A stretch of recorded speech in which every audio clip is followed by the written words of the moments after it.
Hello students, welcome to the first session of our fifth module. So we are starting our fifth module in this session.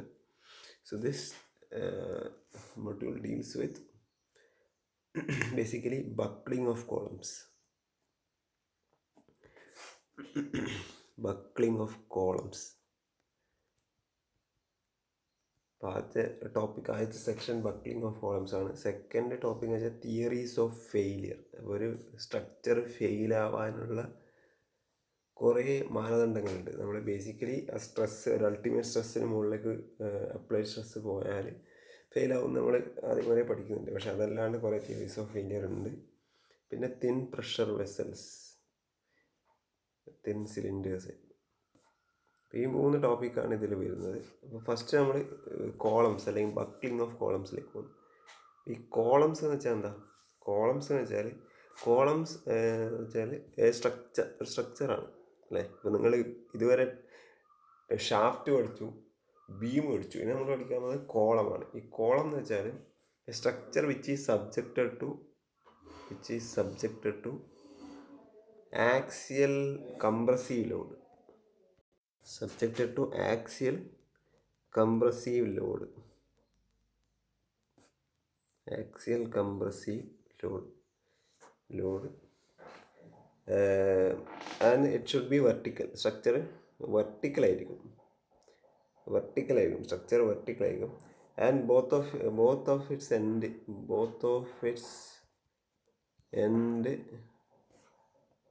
should be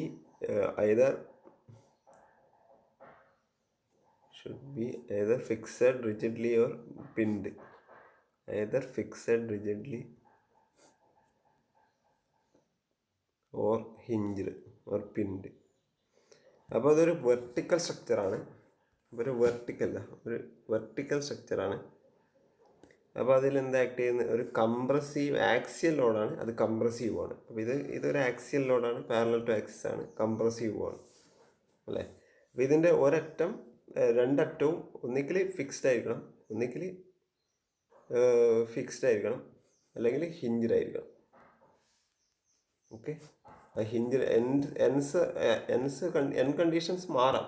okay, ചിലപ്പോൾ ഒരെൻഡ് free ആയിരിക്കും, ഒരെൻഡ് fixed ആയിരിക്കും. That depends. അത് നമ്മൾ ഓരോ section wise നമ്മൾ അത് പഠിക്കും. Okay, അത് കുറേ കേസ് വരുന്നുണ്ട്. അത് ഏതൊക്കെയാണെന്ന് നമുക്ക് പഠിക്കാം. ചില കേസിൽ ഇവിടെ ഫിക്സ്ഡ് ആയിരിക്കും, ചില കേസിൽ ഇവിടെ ഹിഞ്ച്ഡ് ആയിരിക്കും. അങ്ങനെ ഡിഫറെൻറ്റ് കേസസ് വരാം. അപ്പോൾ ബേസിക്കലി എന്താണ്? ഇതൊരു വെർട്ടിക്കൽ സ്ട്രക്ചറാണ്. അപ്ലൈ ചെയ്യുന്ന ലോഡ് ആക്സിയലാണ്, കംപ്രസീവ് ആണ്. ഓക്കെ, അങ്ങനെയുള്ള സ്ട്രക്ചർ നമുക്ക് കോളം എന്ന് വിളിക്കാം. ഒരു എക്സാമ്പിൾ പറഞ്ഞാൽ നിങ്ങൾക്കറിയാം, നമ്മുടെ വെർട്ടിക്കൽ പില്ലേഴ്സ് ഇല്ലേ, ഒരു ഫ്ലോറിൻ്റെയും റൂഫിൻ്റെ ഇടയിൽ പില്ലേഴ്സ് ആണല്ലേ. പില്ലേഴ്സ് എന്താണ്? ഒരു കോളമാണ്. കാരണം അത് ബെയർ ചെയ്യുന്ന ലോഡ് എന്ന് വെച്ചാൽ ആക്സിയൽ ലോഡാണ്, കംപ്രസീവ് ലോഡാണ്. പില്ലേഴ്സ് റൂഫിൻ്റെ ലോഡ് ഫ്ലോറിലേക്ക് ട്രാൻസ്ഫർ ചെയ്യുന്ന സ്ട്രക്ചറാണ് വെർട്ടിക്കൽ പില്ലർ. അപ്പോൾ അവിടെ ആക്ട് ചെയ്യുന്ന കംപ്രസീവ് ലോഡാണ്. ഓക്കെ, അപ്പോൾ അതാണ് ഒരു എക്സാമ്പിൾ. പിന്നെ സ്ട്രട്ട് എന്നിട്ടുണ്ട്. സ്ട്രട്ട് എന്നിട്ടൊരു ഒരു സ്ട്രക്ചർ ഉണ്ട്. സ്ട്രട്ട് എന്ന് വെച്ചാൽ വെർട്ടിക്കൽ ആയിക്കൂല, അത് വെർട്ടിക്കൽ അല്ലാത്ത ഏതും സ്ട്രട്ടാണ്. നമുക്ക് നമ്മൾ കണക്റ്റിംഗ് റോഡ്സ്,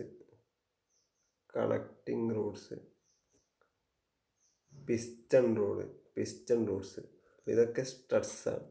അപ്പോൾ സ്ട്രട്ട്സ് എന്ന് വെച്ചാൽ കോളം പോലെ തന്നെയാണ്. എന്താണ്? ആക്സിയൽ കംപ്രസീവ് ലോഡാണ് ബെയർ ചെയ്യുന്നത്, പക്ഷേ അത് വെർട്ടിക്കൽ ആയിരിക്കില്ല, അത് ഏത് ഡയറക്ഷനിലാവും.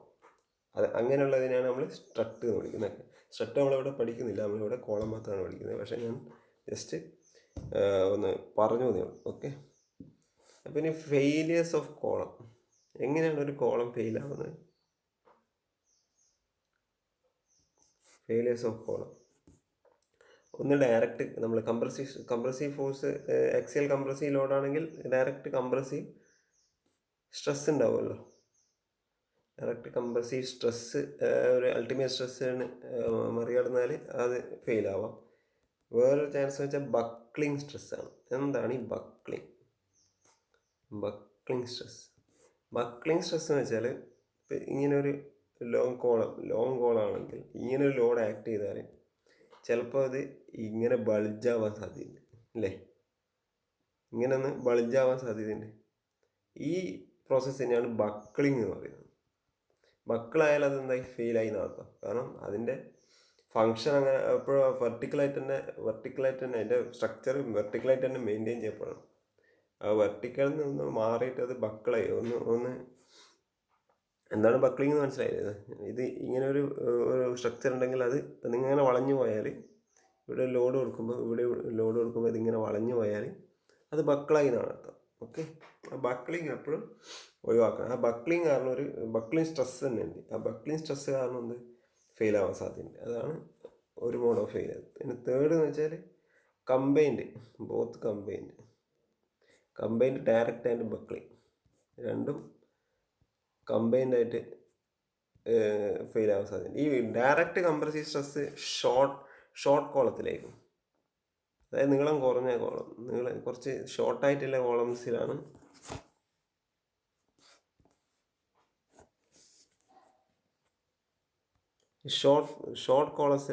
ഷോർട്ട് കോളത്തിലാണ് ഏത് കൂടുതലുണ്ടാവുക? ഡയറക്റ്റ് കംപ്രസീവ് സ്ട്രെസ് അല്ലെങ്കിൽ ക്രഷിങ്. ഇതിങ്ങനെ ക്രഷായിപ്പോൾ ഇത് ബക്കിളാവില്ല. ഇത് നീളം കുറവായതുകൊണ്ട് ഇത് ബക്കിളാവാനുള്ള സാധ്യത കൂടുതലാണ്.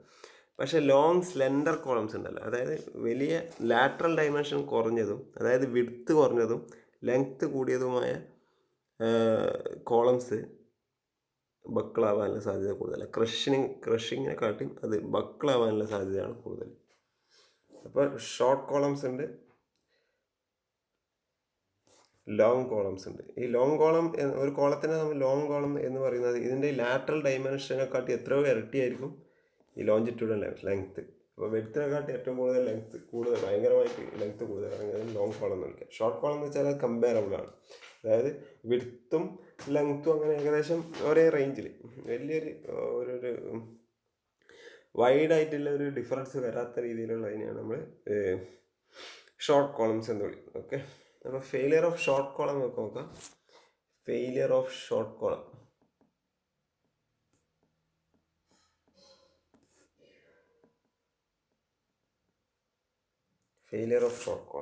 ഷോർട്ട് കോളത്തിന് ഇങ്ങനെ ജസ്റ്റ് ഇങ്ങനെ ഒന്ന് കാണിക്കാം.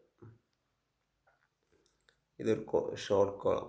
ഓക്കെ, ഇപ്പം ഇവിടെ ഒരു പി ഉണ്ട്, ഇവിടെ ഒരു പി. അപ്പം ഇതിൻ്റെ ക്രോസ് സെക്ഷൻ ഏരിയ ഈ ഏരിയ ഉണ്ടല്ലോ, ഈ ഏരിയ എന്താ? ഈ ഏരിയ എ ആയിട്ട് എടുക്കാം. ഓക്കെ, ഈ ഏരിയ എ ആയിട്ട് എടുത്താൽ സിഗ്മ ആക്ട് ചെയ്യുന്ന കംപ്രസീവ് സ്ട്രെസ് വെച്ചാൽ എന്താ? പി ബൈ എ ആയിരിക്കും അല്ലേ, പി ബൈ എ. പക്ഷേ ഈ ഇഫ് പി ഈസ് ഇൻക്രീസ്, അതായത് പി മെല്ലെ ഇൻക്രീസ് ചെയ്തു, ഈ കംപ്രസീവ് ലോഡ് മെല്ലെ ഇൻക്രീസ് ചെയ്താൽ ഒരു സ്റ്റേജ് എത്തും, point of crushing takes. At A point ഇത് ക്രഷായി പോകും. Column will be crushed. അതിങ്ങനെ ആ ലോഡ് കൂടുമ്പോൾ അതൊന്ന് പൊടിയാനുള്ള, അത് പൊളിഞ്ഞു പോകാനുള്ള, ക്രഷ് ആവാനുള്ള സാധ്യതയുണ്ട്. ആ പർട്ടിക്കുലർ ഇൻക്രീസ് ചെയ്ത് ആ പർട്ടിക്കുലർ ക്രഷ് ആവുന്ന ലോഡാണ് ക്രഷിങ് ലോഡ്. അപ്പോൾ സിഗ്മ സി ക്രഷിങ് സ്ട്രെസ് എന്തായിരിക്കും? P C by A. അപ്പോൾ സിഗ്മ സി നമ്മൾ അൾട്ടിമേറ്റ് സ്ട്രെസ്സിൻ്റെ കാട്ടി കുറവായിട്ട് എപ്പോഴും വെക്കണം. അതാണ് നമ്മൾ ഷോർട്ട് കോളത്തിൽ ചെയ്യുന്നത്. ഇനി ലോങ് കോളം നോക്കാം.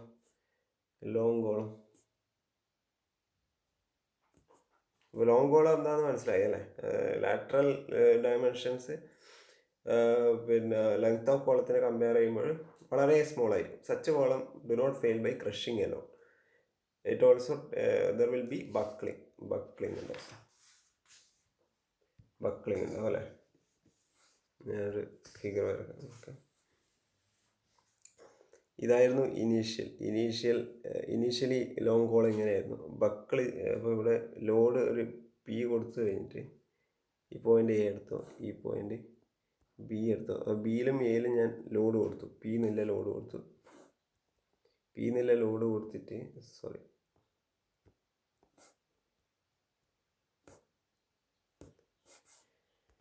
ഇത് സി നടത്തും, എ സി. പി എന്നുള്ള ലോഡ് കൊടുക്കുമ്പോൾ അത് ജസ്റ്റ് ഒന്ന് ഇങ്ങനെ ബക്കിളായി. ഓക്കെ, ഇതിൻ്റെ സെൻറ്റർ ബി ആണെങ്കിൽ, ഇതൊരു പോയിന്റ് ബി ആണെങ്കിൽ ഇവിടുന്ന് ഇവിടത്തേക്കുള്ള ഡിസ്റ്റൻസ് ഇ, ആ എക്സെൻട്രിസിറ്റി അല്ലെങ്കിൽ ബക്ലിംഗ് ഡിസ്റ്റൻസ് ഇ ആണ്. അപ്പോൾ ബി എന്നുള്ള പോയിന്റ് അത് ഇത് ഇവിടെ എത്തുമ്പോൾ ഡി ആയി. ഓക്കെ, ഈ ടോട്ടൽ ലെങ്ത് എത്ര? ടോട്ടൽ ലെങ്ത് എൽ എടുത്തു.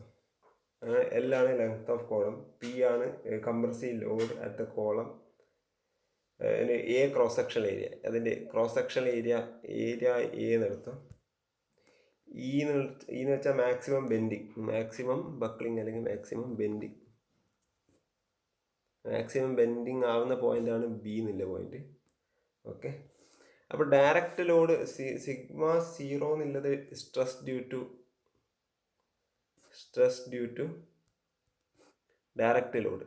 അപ്പോൾ ഡയറക്റ്റ് കംപ്രസീവ് സ്ട്രെസ് ഉണ്ടാവുമല്ലോ, അതെന്തായാലും ഉണ്ടാവും. അതെന്തായിരിക്കും? P/A ആയിരിക്കും. ഇനി ബക്ലിങ് കാരണം ഉണ്ടാകുന്ന സ്ട്രെസ് അത് ബെൻഡിങ് സ്ട്രെസ് തന്നെയാണ്. കാരണം ഇവിടെ ഒരു ബെൻഡിങ് ആണ് നടക്കുന്നത് അല്ലേ. നിങ്ങൾ ഹൊറിസോണ്ടലി നോക്കിയാൽ ഇതൊരു ബെൻഡിങ് തന്നെയല്ലേ, വെർട്ടിക്കലി ആയതുകൊണ്ട്. പക്ഷേ ഇത് നമ്മളൊന്ന് ഹൊറിസോണ്ടലി എടുത്ത് നോക്കിയത് നമ്മളെ ബീമിൻ്റെ ബെൻഡിങ്ങിൻ്റെ അതേ സംഭവം തന്നെയാണ്. അപ്പോൾ നമുക്ക് ആ ഇക്വേഷൻസ് ഇവിടെ അപ്ലൈ ചെയ്യാം. അപ്പോൾ നിങ്ങൾക്കറിയാം ബെൻഡിങ് സ്ട്രെസ് എന്ന് വെച്ചാൽ, ബെൻഡിങ് സ്ട്രെസ്സിൻ്റെ ഇക്വേഷൻ അറിയാം നിങ്ങൾക്ക്. എന്താ? M/EI അല്ലെങ്കിൽ സോറി M/Z അല്ലേ, M/Z സെക്ഷൻ മോഡുലസ്. ഇപ്പോൾ ഇവിടെ M എന്താണ്? M വെച്ചാൽ ഈ ലോഡ് ഇൻറ്റു ഈ distance, moment into force into distance അല്ലേ. അപ്പോൾ P into E/Z section modulus of column, കോളത്തിൻ്റെ സെക്ഷൻ മോഡുലസ്. ഓക്കെ, അപ്പോൾ ഇതാണ് നമുക്ക് സിഗ്മ ബി കിട്ടുക. ജനറലായിട്ട് സിഗ്മ ബി ഇങ്ങനെ പറയാം. അപ്പോൾ മാക്സിമം ചിലപ്പോൾ ചില പോയിന്റിൽ സിഗ്മ 0 സിഗ്മ ബിയും സെയിം സൈൻ ആയിരിക്കും. അപ്പോൾ ഇത് മാക്സിമം സ്ട്രെസ്സാണ്. മാക്സിമം സ്ട്രെസ് ചില സെക്ഷനിൽ ഇത് വരാം. മിനിമം സ്ട്രെസ് എന്തായിരിക്കും? സിഗ്മ 0 - സിഗ്മ ബി ആയിരിക്കും. ഇതായിരിക്കും മിനിമം സ്ട്രെസ്. അപ്പോൾ ഈ മാക്സിമം സ്ട്രെസ് ക്രഷിങ് സ്ട്രെസ്സിനെക്കാട്ടി കൂടുതലാണെങ്കിൽ എന്താവും? അത് ഫെയിലാവും അല്ലേ. ലോങ് കോളത്തിൻ്റെ in case of long columns the direct compressive stress are negligible as compared. ഇത് ലോങ് കോളത്തിൽ ഇത് കാര്യമായിട്ട് ഉണ്ടാവാൻ സാധ്യതയില്ല, ഇത് മാത്രമേ ഉണ്ടാവും. ഇത് ഞാൻ ഇപ്പോൾ ജനറൽ കേസ് പറഞ്ഞാണ്. ലോങ് കോളത്തിൽ ഈ സിഗ്മ 0 ഉണ്ടാവും, പക്ഷേ ഈ വാല്യൂയായിട്ട് കമ്പയർ ചെയ്യുമ്പോൾ വളരെ ചെറുതായിരിക്കും. ഓക്കെ, അപ്പോൾ ഇതാണ് ഒരു ജനറലായിട്ട് പറയാനുള്ള കാര്യങ്ങൾ. ഇതിപ്പോൾ ഓയിലേഴ്സ് കോളം തിയറിയിലേക്ക് പോവാം. അതിന് മുന്നേ നമുക്ക് കുറച്ച് അസംഷൻസ് ഉണ്ട്. ഇപ്പോൾ അതൊരു ഡെറിവേഷനാണ്. അപ്പോൾ ഡെറിവേഷൻ ചെയ്യുന്നതിന് മുമ്പ് എപ്പോഴും അസംഷൻസ് ഉണ്ടാവുമല്ലോ.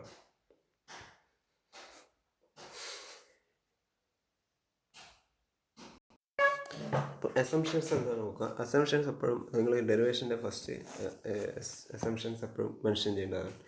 ഒന്നാമത്, the column is initially perfectly straight and the load is applied axially. Column is initially straight.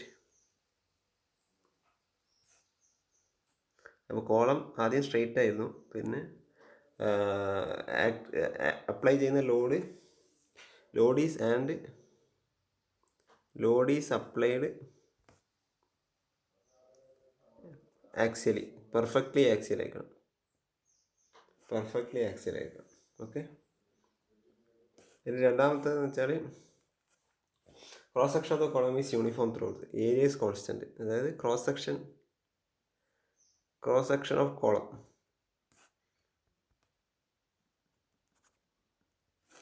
Is uniform throughout. അപ്പോൾ എല്ലാ സെക്ഷനിലും ക്രോസ് സെക്ഷൻ്റെ ഏരിയ കോൺസ്റ്റൻ്റ് ആയിരിക്കണം, യൂണിഫോം ത്രൂ ഔട്ട്. എന്നാലും നമ്മൾ ഡെറിവേഷൻ വാലിഡ് ആവും. ആ ഒരു പോയിന്റിൻ്റെ ബേസിലാണ് ഡിറൈവ് ചെയ്യുന്നത്. മൂന്നാമത്തെ, column material is perfectly elastic material.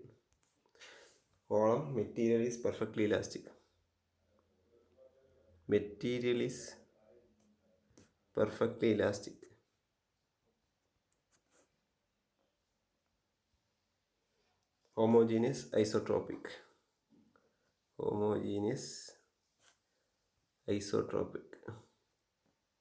നമ്മളെല്ലാവരുടെയും ഷാഫ്റ്റിൻ്റെ ആയാലും ബീമിൻ്റെ ആയാലും എല്ലാം നമ്മൾ മെറ്റീരിയൽ എടുക്കുന്നത് ഹോമോജീനിയസ് ആൻഡ് ഐസോട്രോപ്പിക്. അത് ഫോക്സിലോ ഒബേ ചെയ്യുന്ന രീതിയിലുള്ള ഇക്വേഷൻസ് എടുക്കുന്നുണ്ട്.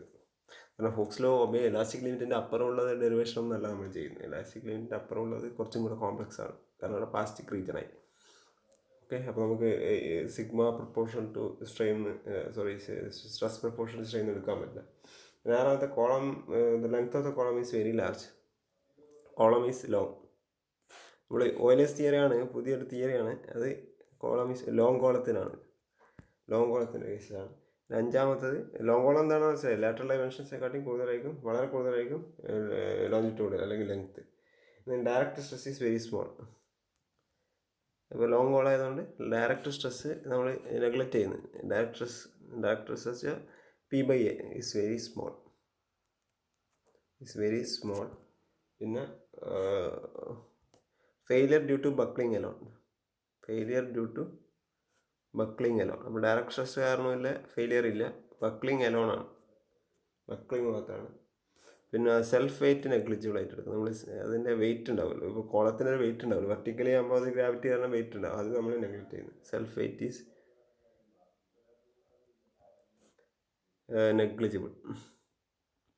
നെഗ്ലിജിബിൾ കമ്പയർ ടു നമ്മൾ അപ്ലൈ ചെയ്യുന്ന ലോഡ് കമ്പയർ ചെയ്യുമ്പോൾ ഈ ലോഡ് ഇതിൻ്റെ വെയിറ്റ് നമുക്ക് എന്ത് ചെയ്യാം, നെഗ്ലക്റ്റ് ചെയ്യാം.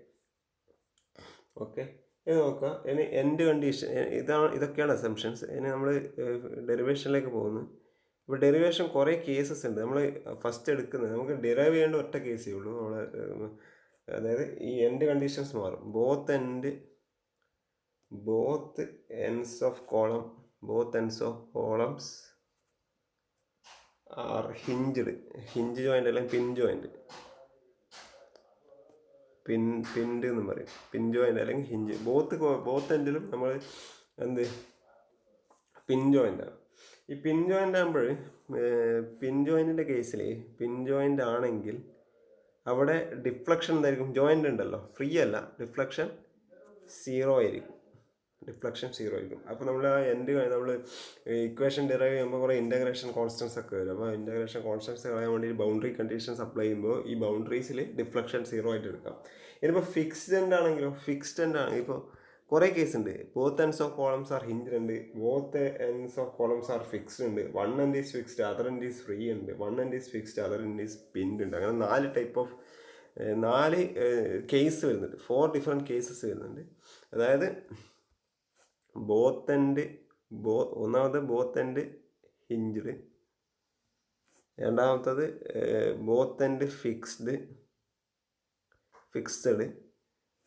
മൂന്നാമത്തത് വൺ എൻഡ് ഫിക്സ്ഡ് ഉണ്ട്, വൺ എൻഡ് ഫ്രീ ആയിട്ടുള്ള ഒരു എൻഡ് ഉണ്ടാവും. നാലാമത്തെ one end hinged, one end fix. ഇങ്ങനെ 4 ഡിഫറെൻറ്റ് കണ്ടീഷൻസ് ഉണ്ട്. ഇപ്പോൾ 4 അപ്പോൾ ഈ ബൗണ്ടറി കണ്ടീഷൻസ് അപ്ലൈ ചെയ്യുമ്പോൾ ഹിഞ്ച്ഡ് ആണെങ്കിൽ പറഞ്ഞു ഡിഫ്ലക്ഷൻ സീറോ ആയിരിക്കും, ആയിട്ട് എടുക്കാം ആ ജോയിൻറ്റിലെടുത്ത്. ഫിക്സ്ഡ് ആണെങ്കിൽ നമുക്ക് ഡിഫ്ലക്ഷൻ സീറോ എടുക്കാം, പിന്നെന്താ എടുക്കാം, സ്ലോപ്പും സീറോ ആയിട്ട് എടുക്കാം. ഫ്രീ എൻഡ് ആണെങ്കിൽ ഡിഫ്ലക്ഷൻ സീറോ അല്ല, നോൺ സീറോ ആയിരിക്കും. ഫ്രീ എൻഡ് ആണെങ്കിൽ ഡിഫ്ലക്ഷൻ ഈസ് നോട്ട് സീറോ, ആയിരിക്കില്ല. ഓക്കെ, അപ്പോൾ ഇങ്ങനെ ബൗണ്ടറി കണ്ടീഷൻസ് ഓരോ കേസിലും എൻഡിൻ്റെ ജോയിൻറ്റിനനുസരിച്ച് മാറും. നമ്മൾ ഡിറൈവ് ചെയ്യാൻ പോകുന്ന ഒന്നാമത്തെ കേസാണ് both ends of columns are hinged. Euler's column തിയറിയിൽ ഫസ്റ്റ് കേസ് എന്ന് വെച്ചാൽ both ends of columns are hinged എന്നുള്ള ഒരു കേസ് ഞാൻ ഡിറൈവ് ചെയ്യാൻ പോവുകയാണ്. ഡെറിവേഷനിൽ നമ്മൾ സിലബസിൽ ഇതാണ് പിൻഡൻ്റുള്ള മാത്രമാണ് ഡിറൈവ് ചെയ്യാൻ പറഞ്ഞിട്ടുണ്ട്. ബാക്കിയുള്ള ഡയറക്റ്റ് ഇക്വേഷൻസ് പഠിച്ചാൽ മതി. ഇതാണ് കാണുന്നത്, വേണമെങ്കിൽ നിങ്ങൾക്ക് ചെയ്ത് നോക്കാം. ഓക്കെ, അപ്പം ഞാനിവിടെ ഇത് ഡിറൈവ് ചെയ്യാം. അതിന് മുന്നേ സൈൻ കൺവെൻഷൻസ് ഉണ്ട്.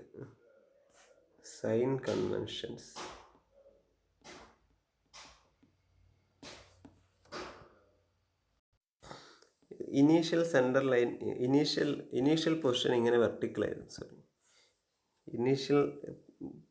ഇങ്ങനെ വെർട്ടിക്കലാണ്. ഈ ബെൻഡിങ് മൊമെൻറ്റ് കാരണം ഇതിങ്ങനെ ബെൻഡാവാൽ, ഇങ്ങനെ അല്ലെങ്കിൽ ഇങ്ങനെ ബെൻഡാവുന്ന മൊമെൻ്റ് ആണെങ്കിൽ, അതായത് ഇത് കോൺവെക്സ് ബെൻഡാണ്, കോൺവെക്സിറ്റി ടുവേർഡ്സ് ഇനീഷ്യൽ സെൻട്രൽ ലൈനാണ്. കോൺവെക്സിറ്റിയാണ്. ഇങ്ങനെ കോൺവെക്സിറ്റി, അത് ഇപ്പുറം റൈറ്റ് ആയാലും ലെഫ്റ്റ് ആയാലും കോൺവെക്സിറ്റി തന്നെയാണ്. ഇത് ഫ്രീ എൻഡിൻ്റെ കേസിലാണ് ഇങ്ങനെ വരിക, കോൺവെക്സിറ്റി. അപ്പോൾ ഇങ്ങനെയുള്ള മൊമെൻറ്റ് പോസിറ്റീവായിട്ട് എടുക്കാം. ഇനി നോക്കുക, ഇനീഷ്യൽ ലൈൻ ഇങ്ങനെ ബെൻഡ് ചെയ്യുന്നത് ഇങ്ങനെ അല്ലെങ്കിൽ ഇങ്ങനെയാണെങ്കിൽ ഇതെന്താണ്? ഇനീഷ്യൽ സെൻട്രൽ ലൈനിൻ്റെ ബേസ് ആയിട്ട് ഇത് കോൺകേവിറ്റിയാണ്. അപ്പോൾ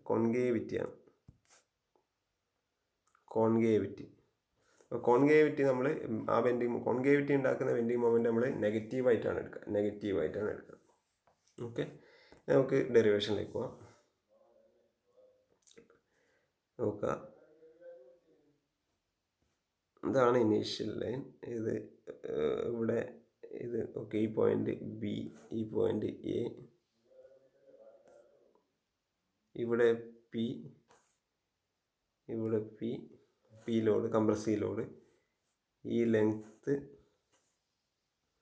എൽ, ഇത് ബക്ലിങ്ങിന് ശേഷമുള്ള ഷേപ്പ്. ഞാൻ എക്സ് എന്നുള്ള ഡിസ്റ്റൻസ് എടുക്കുന്നത് ഫ്രം എ എന്നുള്ള പോയിന്റിൽ നിന്ന്. ഈ പോയിന്റ് എ ആണല്ലോ, ഇവിടെ ആക്ട് ചെയ്യുന്ന ലോഡ് പി. പോയിന്റ് എന്ന് ഒരു എക്സ് ഡിസ്റ്റൻസ് വെർട്ടിക്കലായിട്ട് എടുത്തു കഴിഞ്ഞാൽ അവിടെയുള്ള ബക്ലിങ്ങിൻ്റെ value let it be Y, അല്ലെങ്കിൽ ബെൻഡിങ്ങിൻ്റെ വാല്യൂ വൈ. ഈ പോയിന്റ് സി ആയിട്ട് എടുത്തു. ഓക്കെ, പിന്നെ ഇതിനെ ബേസ് ആയിട്ടാണ് ഈ രണ്ട് പോയിന്റും ഹിഞ്ച്ഡ് ജോയിൻ്റ് ആണ്. ഇത് ഹിഞ്ച്ഡാണ്, ഫിക്സ്ഡ് അല്ല, ഹിഞ്ച്ഡ് എന്ന് വെച്ചാൽ okay, hinged joints at A and B. നോക്കാം. അപ്പോൾ ഞാൻ അവിടെ എക്സ് എന്നുള്ള ഡിസ്റ്റൻസിൽ വൈ എന്നുള്ള ഡിഫ്ലക്ഷൻ, ലാറ്ററൽ ഡിസ്പ്ലേസ്മെൻ്റ് ആണല്ലോ. അപ്പോൾ moment due to that crippling load at the section. അപ്പോൾ ഈ ഒരു പർട്ടിക്കുലർ സെക്ഷനിലുള്ള മൊമെൻ്റ് എന്താണ്? പി ഇൻറ്റു വൈ അല്ലേ, പി വൈ അല്ലേ മൊമെൻറ്റ്. അപ്പോൾ the moment due to the crippling load എന്ന് വെച്ചാൽ ബക്ലിംഗ്. ഓക്കെ, എന്താണ് ക്രിപ്ലിംഗ് ലോഡ് എന്ന് വെച്ചാൽ load at which the column just buckles or Benz. അതാണ് ക്രിപ്ലിംഗ് ലോഡ് എന്ന് പറയുന്നത്. ക്രിപ്ലിംഗ് ലോഡ് എന്താണെന്നുള്ളത് ഒന്ന് എഴുതി വെക്കാം, അല്ലെങ്കിൽ കൺഫ്യൂഷൻ ആവണ്ട. ക്രിപ്ലിംഗ് ലോഡ് എന്ന് വെച്ചാൽ is the load at which the column just ബക്കിളാവുന്ന ലോഡിനെ നമ്മൾ വിളിക്കുന്നവരാണ് ക്രിപ്ലിംഗ് ലോഡ്. അപ്പോൾ നമ്മളിവിടെ ഒരു കോളം എടുത്തു, കോളം എ ബി എന്നുള്ള കോളം, ഇതിൻ്റെ length A, cross sectional area എന്നെടുത്തു. അതിൻ്റെ ക്രോസ് സെക്ഷണൽ ഏരിയ എന്നെടുത്തു. യൂണിഫോം ക്രോസ് സെക്ഷണൽ ഏരിയ ആണ്. Hinged at both ends A and B ആണ്. Let P be the crippling load. P ആണ് crippling load at which the column has just buckled. ബക്കിളാവുന്ന ലോഡാണ് P. Okay, അപ്പോൾ നമ്മൾ gradually load increase ചെയ്യുന്നതാണ്. അപ്പോൾ P എന്നുള്ള ലോഡ് എത്തുമ്പോൾ, 0 പി എന്നുള്ള ലോഡ് എത്തുമ്പോൾ അത് ബക്കിൾ ചെയ്യുന്നു. അപ്പോൾ ആ ബക്കിൾ ചെയ്യാൻ സ്റ്റാർട്ട് ചെയ്യുമ്പോൾ ആ ലോഡ് നമുക്ക് ക്രിപ്ലിംഗ് ലോഡ് എന്ന് വിളിക്കാം. ഓക്കെ, അങ്ങനെയാണെങ്കിൽ the moment due to the crippling load at the section എന്ന് വെച്ചാൽ എക്സ് എന്നുള്ള ഡിസ്റ്റൻസിലുള്ള സെക്ഷൻ എന്തെഴുതാം? പി ഇൻറ്റു വൈ അല്ലേ, പി ഇൻറ്റു വൈ. അപ്പോൾ അതിൻ്റെ ഇതിപ്പോൾ നമുക്കിത് കോൺകേവിറ്റി അല്ലേ പറയുന്നത്. ഞാനിവിടെ സൈൻ കൺവെൻഷനിൽ ഇത് കോൺകേവിറ്റിയാണ്. കോൺകേവിറ്റി മൊമെൻറ്റ് നെഗറ്റീവാണ്. അപ്പോൾ അത് നെഗറ്റീവ് എടുത്തു. ഓക്കെ, അപ്പോൾ നമുക്കറിയാം ഇക്വേറ്റിംഗ് ബട്ട് മൊമെൻറ്റിൻ്റെ നമുക്ക് ബേസിക് ഇക്വേഷൻ നമ്മൾ EI d²y/dx² എന്ന് പഠിച്ചിട്ടുണ്ട് നമ്മൾ ബീവിൻ്റെ കേസിൽ. അപ്പോൾ ഇവിടെ EI d²y/dx² എന്തായിട്ട് എഴുതാം? -P ഇൻറ്റു വൈ എന്ന് എഴുതാം അല്ലേ. അല്ലെങ്കിൽ EI d²y/dx² is plus PY equal to 0 എന്ന് എഴുതാം. അല്ലെങ്കിൽ d²y/dx² plus P/EI y is equal to 0 എന്ന് എഴുതാം. എഴുതിക്കൂടെ? അങ്ങനെയാണെങ്കിൽ ഈ ഇക്വേഷൻ നമുക്ക് ഇതൊരു ഡിഫറൻഷ്യൽ ഇക്വേഷനാണ്. സെക്കൻഡ് ഓർഡർ ഡിഫറൻഷ്യൽ ഇക്വേഷൻ ആണ്. ഇതെങ്ങനെ സോൾവ് ചെയ്യും? ഇത് സോൾവ് ചെയ്യാൻ നിങ്ങൾ മാത്സിൽ ഡിഫറൻഷ്യൽ ഇക്വേഷൻ സോൾവിങ് പഠിച്ചിട്ടുണ്ടാവല്ലേ? Complementary solution. ഇതിപ്പോൾ റൈറ്റ് ഹാൻഡ് സൈഡ് 0 ആയതുകൊണ്ട് കോംപ്ലിമെൻ്ററി സൊല്യൂഷൻ ഇല്ല, പർട്ടിക്കുലർ ഇൻ്റഗ്രൽ ഇല്ല. സാധാരണ ഒരു d²y/dx² plus m²y equal to 0യുടെ solution എന്താണ്? y equal to c1 cos mx അല്ലേ? cos mx plus c2 sin mx. ഇതാണ് ജനറൽ സൊല്യൂഷൻ, കോംപ്ലിമെൻ്ററി സൊല്യൂഷൻ. അപ്പോൾ ഇത് 0 അല്ലെങ്കിൽ ഒരു പർട്ടിക്കുലർ ഇൻ്റഗ്രലും കൂടെ വരും. അപ്പോൾ 0 ആയതുകൊണ്ട് കുഴപ്പമില്ല. അപ്പോൾ ഇതാണ് സൊല്യൂഷൻ. അപ്പോൾ നമ്മൾ ഇവിടെയുള്ള കേസിൽ ഈ m² എന്തായിട്ട് ഇടുക? p/e എടുക്കുക. അപ്പോൾ m എന്താണ്? √p/e.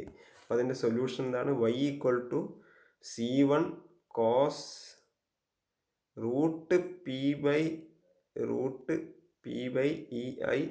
Into x plus c2 sin √p/ei into x. അപ്പോൾ എക്സ് റൂട്ടിൻ്റെ പുറത്താണ്.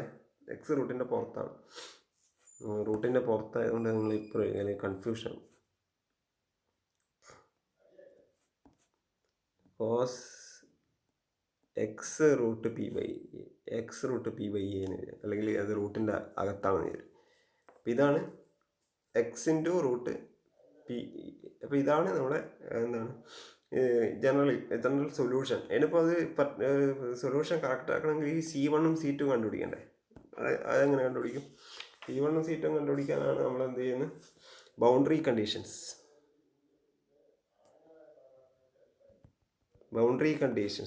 കണ്ടീഷൻസിൽ നമുക്കറിയാം ഹിഞ്ചിൽ ജോയിൻ ചെയ്യുന്നുണ്ട്. അറ്റ് x ഈക്വൽ ടു 0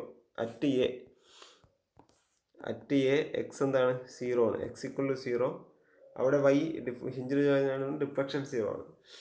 അപ്പോൾ നിങ്ങൾക്ക് ഇവിടെ ഈ ഇക്വേഷനിൽ എക്സിന് 0 കൊടുക്കാം, വൈക്കും 0 കൊടുക്കാം. അപ്പോൾ y0 c1 cos x 0 ആയതുകൊണ്ട് 0 പ്ലസ് c2 sin 0. അപ്പോൾ sin 0 എന്താണ്? 0 ആണ്. cos 0 1 ആണ്. അപ്പോൾ cos 0 1 ആയതുകൊണ്ട് c1 എന്തായി? c1 ഷുഡ് ബി, ഇത് ലെഫ്റ്റ് ഹാൻഡ് 0, അപ്പോൾ c1 0 ആയി പോകണം അല്ലേ? അപ്പോൾ നമ്മൾ ഇക്വേഷൻ എന്തായി? y equal to c2 sin x √p/ei. ഇങ്ങനെ ചുരുങ്ങി. ഫസ്റ്റ് ടേം കട്ടായിപ്പോയി. ഇനി നമുക്ക് second boundary condition at b x equal to എന്താ? L ആണ്. y അവിടെയും 0 ആണ് അല്ലേ? അപ്പോൾ ഞാൻ ഈ ഇക്വേഷനിൽ എക്സിന് വൈക്ക് 0 കൊടുത്തു. c2 sin L√p/ei എന്നുണ്ട്. L√p/ei. അപ്പോൾ ഇത് 0 ആണെങ്കിൽ c2 0 ആവണം അല്ലേ?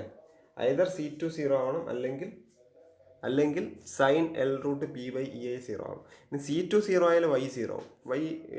ജനറൽ y 0 ആവും. അപ്പോൾ അത് ശരിയല്ലല്ലോ. കാരണം ഇനി c2 ഒരിക്കലും 0 ആവാൻ പാടില്ല. c2 0 ആയി കഴിഞ്ഞാൽ പിന്നെ y 0 ആയി കഴിഞ്ഞു. അപ്പോൾ ജനറൽ ഒരു വാല്യൂ കിട്ടൂല. അപ്പോൾ c2 0 ആവുന്നതിനെക്കാട്ടി നല്ലത് നമുക്ക് sin L√p/ei 0 ആവുന്നല്ലേ? അപ്പോൾ sin